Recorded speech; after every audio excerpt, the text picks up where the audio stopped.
तमाम बैंकों की निष्कारी नहीं होगी, वजीर मालियात। मरकजी वजीर खजाना निर्मला सीतारमन ने यकीन दहानी कराई है कि मुल्क में तमाम बैंकों की निष्कारी नहीं की जाएगी। बैंकों के तमाम मुलाजिमीन के मफादात का तहफ़्फ़ुज़ किया जाएगा जिनकी निष्कारी की जाएगी। हुकूमत ने बजट में दूसरी बैंकों की निष्कारी का ऐलान किया था, हालांकि उनके नामों का अभी तक ऐलान नहीं किया गया है। वज़ीर खजाना निर्मला सीतारमन का यह बयान एक ऐसे वक्त में आया है जब बैंकों की निष्कारी और इन्वेस्टमेंट से मुताल्लिक दीगर फैसलों के खिलाफ बैंक मुलाजमीन 2 रोज़ा हड़ताल पर जा रहे हैं। ये हड़ताल United forum of bank union के तहत की जा रही है। ये 9 बड़ी बैंक यूनियनों पर मुश्तमिल है। सीतारमन ने वाज़ेह किया कि दोनों बैंकों की निष्कारी का फैसला दानिस्ता फैसला है, इसमें कोई जल्दी नहीं है। हुकूमत चाहती है कि बैंक्स मुल्क की उम्मीदों को पूरा करें। वज़ीर खजाना ने यकीन दिलाया कि बैंकों के तमाम मौजूदा मुलाजमीन के मफादात का हर कीमत पर तहफ़्फ़ुज़ किया जाएगा। जिन बैंकों की निष्कारी करनी है, निष्कारी के बाद भी ये बैंक पहले की तरह काम करते रहेंगे। अमले के मफादात को कोई नुकसान नहीं पहुँचेगा। मरकजी काबीना ने तरक्याती मालियाती इदारे DFI के क़याम की मंजूरी दे दी है। इसके तहत माली एयानत से तरक्याती कामों को यकीनी बनाया जाएगा।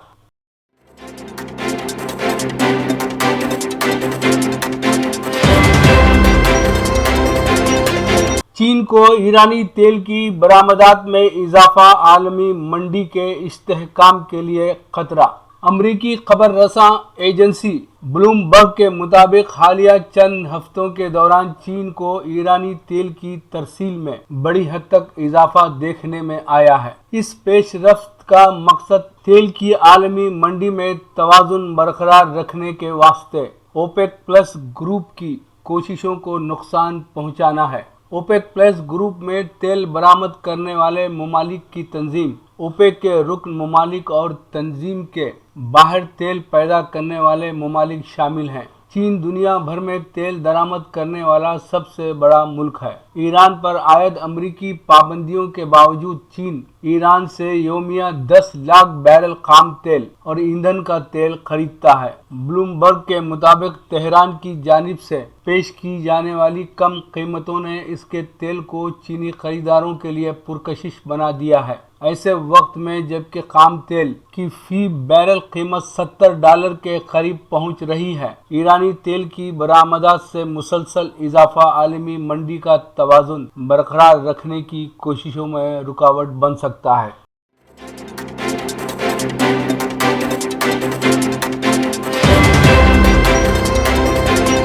शाम की सरजमीन पर 5 फौजें लड़ रही हैं, UN का बयान। शाम में जारी खाना जंगी के 10 साल मुकम्मल होने पर शाम के लिए अक़वाम मुत्तहिदा के खुसूसी मंदूब गेर पीडरसन ने शाम के अवाम को दरपेश नाइंसाफ़ी, गुर्बत, मौत और बुनियादी हुकूक की खिलाफ वर्जियों जैसे मसाइल का जिक्र करते हुए कहा है कि आलमी बरादरी शामी अवाम के मसाइल हल करने में बुरी तरह नाकाम रही है। सलामती कौंसिल के एक इजलास से खिताब में उन्होंने कहा कि शाम के बहरान के हल की पेशरफ्त के लिए अंदरूनी और बैरूनी तौर पर अहम फरीकों को अपने अपने मौक़िफ़ में लचक दिखाना होगी। अगर शाम में देरपा अमन और जंग बंदी का कोई इक़दाम न किया गया तो आने वाले वक्त में एक नई मुश्किल खड़ी हो सकती है और सूरत हाल काबू से बाहर हो जाएगी। शामी शहरियों ने बैक वक्त 5 फौजों को अपनी सरजमीन पर लड़ते हुए देखा।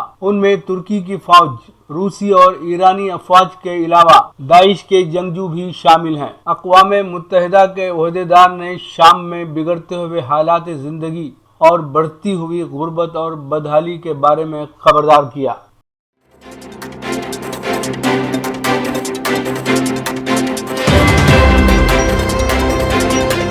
मकतूबे रियाज मिन जानिब KN वासिफ। सऊदी अरब से अपने वतन लौटने वाले हर उम्रा ज़ायर और आम आदमी की ख्वाहिश होती है कि वो अपने साथ आबे ज़मज़म ले जाए ताकि इस मुतबर्रक पानी को खुद भी इस्तेमाल करे और अपने अजीज़ व अकारिब में तोहफ़तन पेश करे। यहाँ ये बात बेहद अफसोस और कुछ दुख के साथ कहनी पड़ती है कि मक्का मुकर्रमा या ममलिकत के दीगर इलाकों में कुछ बेज़मीर लोग मिलावट शुदा या पूरी तरह सादा पानी जमजम के नाम से मुख्तलिफ साइज के प्लास्टिक केन्स में फरोख्त करने लगे थे। हुकूमत ने इस बात का नोटिस लेते हुए इन धोखाबाजों के कारोबार को बंद करवा दिया और हुकूमत ने ममलिकत से जाते हुए आबे जमजम ले जाने वालों के लिए शाह फहद जमजम प्रोजेक्ट कायम किया, जहां आबे जमजम को मखसूस बोतलों में पैक करके सप्लाई किया जाता है। ज़ायरीन और आम मुसलमानों की आसानी के लिए हुकूमत ने ममलिकत के दीगर शहरों में मारूफ सुपरमार्केट में जमजम केस मुहैया करवाया है, जो बहुत ही वाजिबी दाम पर अवाम के लिए दस्तयाब हैं। नीज सिविल एविएशन की हिदायत के मुताबिक जमजम प्रोजेक्ट की जानिब से 5 लीटर की बोतल को मखसूस कार्डबोर्ड के डिब्बे में पैक किया जाता है, जो परवाजों में महफूज तरीके से ले जाया जा सके।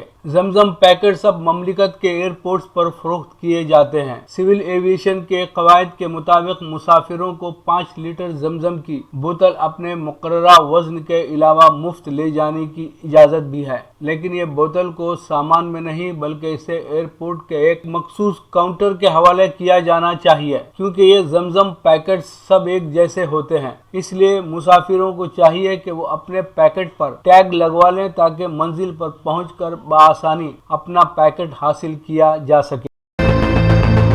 प्रोग्राम कहानी दर कहानी में सादिका नवाब शहर की कहानी समाप्त फरमाइएगा।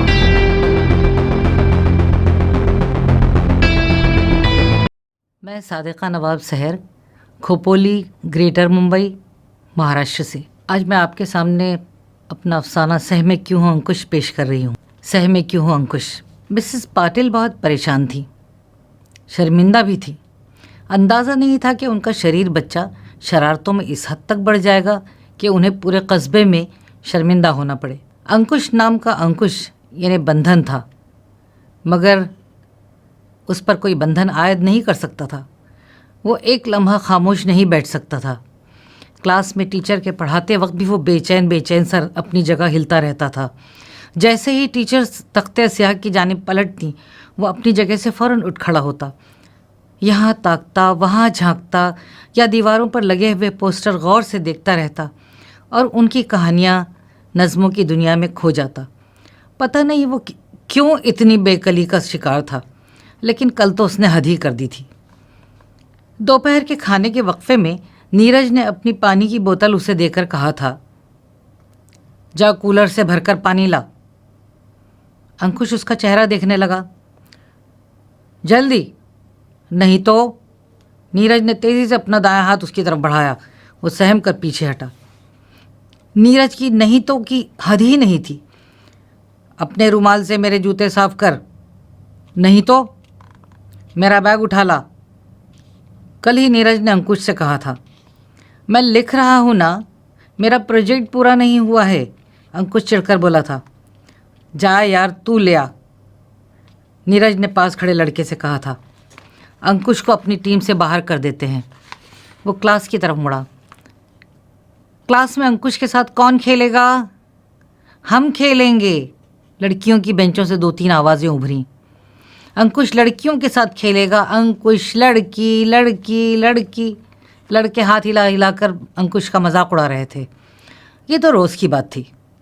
अंकुश बादिले नाख्वास्ता उठा, बैग परे रखा और कूलर से पानी भरकर लाया। बड़ी प्यास लगी है यार। नीरज ने फातिहाना नज़र अपने दोस्तों पर डाली और बोतल मुंह से लगा ली। पहले घूंट पर ही नीरज थूकता हुआ वॉश बेसिन की तरफ दौड़ा। अंकुश हंसने लगा। नीरज वॉशरूम से दौड़ते हुए लौटा। आते ही उसने अंकुश के मुंह पर एक घूंसा जड़ दिया और दोनों की हाथापाई शुरू हो गई। वक्फा ख़त्म हो गया। इलेक्ट्रिक की घंटी की घनघनाहट अपनी अपनी क्लास की तरफ दौड़ते हुए बच्चों के शोर में एक जान होने लगी, लेकिन नीरज ने घूंसेबाजी बंद नहीं की। उसका गुस्सा किसी तरह ठंडा नहीं हो रहा था। दोनों लड़ते लड़ते क्लास के दरवाजे तक आ गए थे। अंकुश की हंसी अब बंद हो चुकी थी। वो अपनी शर्ट के ऊपर के 2 बटन लगाने की कोशिश कर रहा था जो धागे के साथ लटक गए थे। दोनों के बाल बुरी तरह बिखरे हुए थे। दोनों की सांसें बुरी तरह फूल रही थीं। टीचर आ गईं। बच्चों ने शोर मचाया और अपनी जगहों पर पहुंचते हुए एक आवाज़ में बोले, गुड मॉर्निंग टीचर। टीचर ने उनकी तरफ तवज्जो नहीं दी तो टीचर से सिट डाउन सुनने से पहले ही बच्चे अपनी अपनी बेंचों पर बैठ गए। नीरज अभी तक अंकुश से भिड़ा हुआ था। टीचर ने दोनों की पीठ पर धप लगाई। दोनों के कान पकड़कर क्लास के अंदर ले गईं। किस्सा मालूम करके पहले तो वह फक से हंस पड़ी, फिर संजीदा हो गई। टीचर ने अपनी हरी सूती साड़ी के पल्लों को कमर में अड़स लिया। पेशानी की हरी बिंदी पर उनकी मांग का सिंदूर छिटक गया था। उस वक्त उनका चेहरा गुलाबी हो रहा था। तुमने ऐसा क्यों किया? वो रोज़ मुझे सताता है। अच्छा, इसीलिए तुमने ये किया? मुझसे क्यों नहीं कहा? कहा था, मगर आप बोली थी उसकी बात सुन ले, वरना वो तो तेरे साथ नहीं खेलेगा। तो तुमको खेलने के लिए वही मिला? वो मुझे किसी और के साथ खेलने नहीं देता टीचर। अच्छा, फिर तो वो अच्छा लड़का है ना, तुम्हें अकेला होने नहीं देता, साथ रखता है। वो मुझे अपनी पीठ खुजलाने को भी कहता है टीचर। उसे खुजली होती होगी। क्या वो तुम्हें ही अपने काम करने को कहता है, दूसरे बच्चों को नहीं? पहले दूसरों से भी कहता था, मगर अब मुझे ही कहता है। मेरे पीछे ही पड़ा रहता है टीचर, क्योंकि तुम मना करते हो, है ना? अंकुश ठिठका, फिर बोला, हाँ। फिर वो बच्चों से मुखातिब हुई, बोली, बच्चों, आपको पता है अंकुश ने आज एक गंदा काम किया है। बच्चे चिल्लाए, बताओ इसकी सज़ा क्या होनी चाहिए? बच्चे चुप्पी साधे बैठे रहे। बोलो बोलो। सब चुप थे। अच्छा, एक काम करते हैं, नीरज तुम इधर आओ, तुम्हें ड्राइंग अच्छी आती है ना, ब्लैक बोर्ड पर ड्राइंग बनाओ अंकुश की। नीरज ने ड्राइंग बनाई। लंबी टहनियों जैसे हाथ पांव, बग़ैर बालों वाला गोल चेहरा, उस पर 2 नुक्ते आँखें, नाक की जगह खड़ी लकीर और मुतवाज़ी लकीर मुंह की। शाबाश, टीचर ने कहा, ये देखो, सेकंड ए क्लास के आपके दोस्त बच्चे ने अंकुश की ड्राइंग कितनी अच्छी बनाई है ना? नीरज के लिए तालियां बजाओ। बच्चे तालियां बजाने लगे। अब हम अंकुश अंकुश खेलेंगे। ओके अंकुश? अंकुश ने हाँ में गर्दन हिलाई। वो बुरी तरह सहम गया था, न जाने टीचर उसे क्या सज़ा दें। चलो बच्चों, नए खेल के लिए तालियां बजाओ। क्लास फिर एक बार तालियों से गूंजने लगी। बताओ ये क्या है? टीचर ने पूछा। ब्लैक बोर्ड टीचर, बच्चे एक सुर में चिल्लाए। और ये? टीचर ने तख्ते स्याह के करीब एक स्टैंड से खाकी रंग के पुट्ठे का डब्बा हाथ में लिया था और उसमें रखे चौक निकालकर उन्हें दिखाया था। चौक? और ये ड्राइंग में कौन है बच्चों? टीचर ने पूछा। बच्चे चुप थे। अंकुश है ना? बोलो, कौन है? अंकुश, बच्चे एक साथ बोले। टीचर ने डब्बे से चौक निकाले, उसके छोटे छोटे टुकड़े किए और 30 बच्चों की क्लास में तकसीम कर दिए। फिर उन्होंने बाकी चौकों के भी टुकड़े किए और डब्बे में रख दिए। बच्चों, तुमने देखा ब्लैक बोर्ड की इस ड्राइंग में अंकुश ने कपड़े पहने नहीं हैं ना? बच्चे चुप थे। बोलो, नहीं पहने हैं ना? यस या नो? नो टीचर, बच्चे एक साथ चिल्लाए। जब मैं 1 2 3 बोलूं तो बच्चे ब्लैक बोर्ड पर इस अंकुश की ड्राइंग को चौक से मारेंगे। कहाँ मारेंगे? ब्लैक बोर्ड पर ना? ठीक है, यस और नो? बोलो यस। यस टीचर, सब चिल्लाए। देखो, ये एक नया गेम है। अच्छा 1 2 3, ब्लैक बोर्ड के अंकुश को चौक से मारो।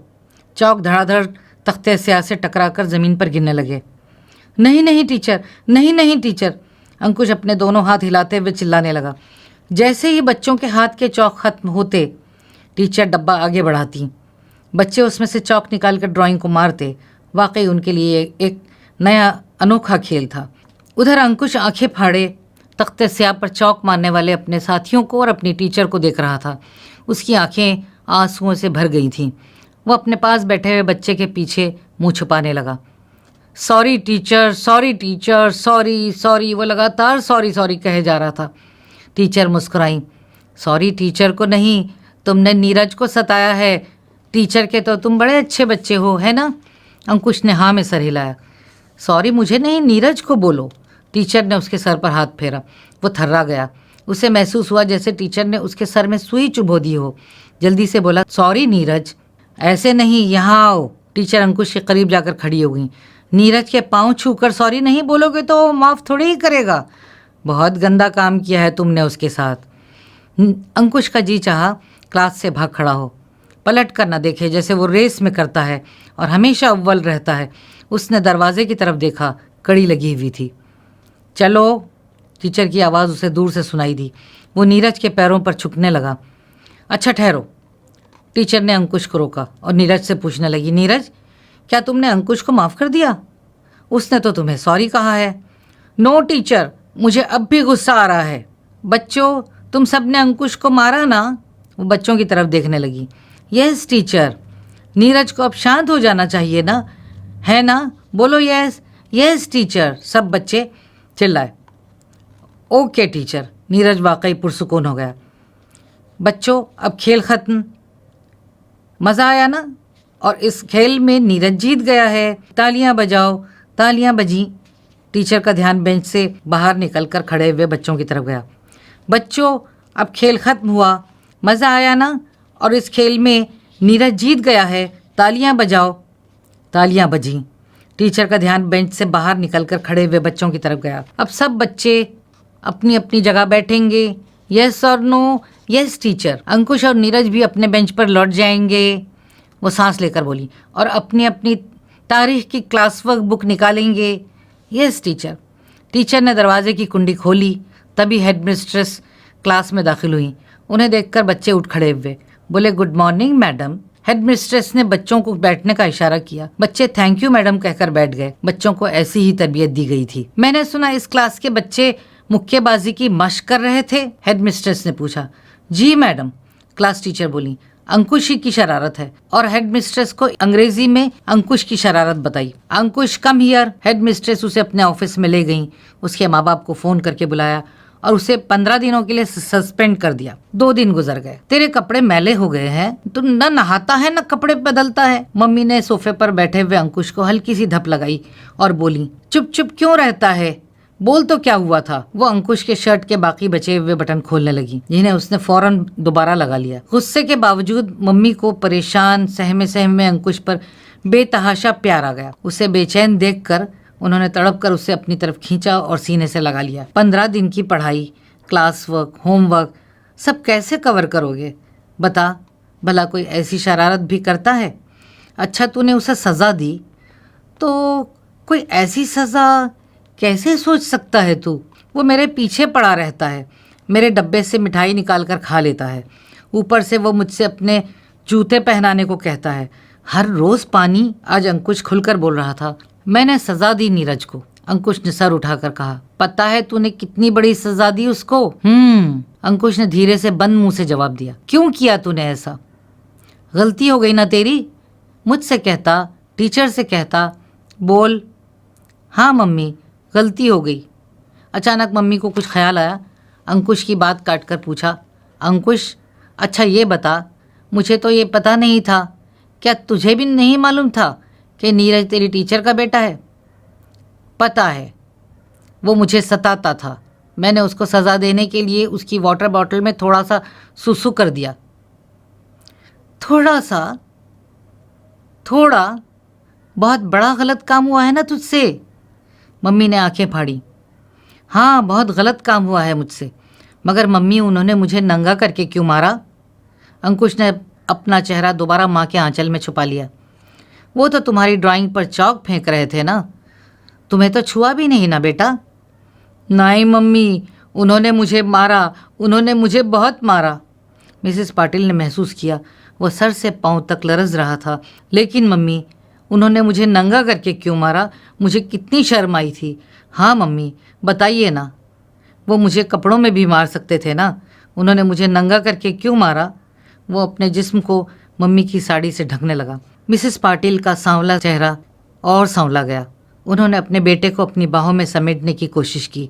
अंकुश इन 2 दिनों में फपक फपक कर पहली बार रोया था।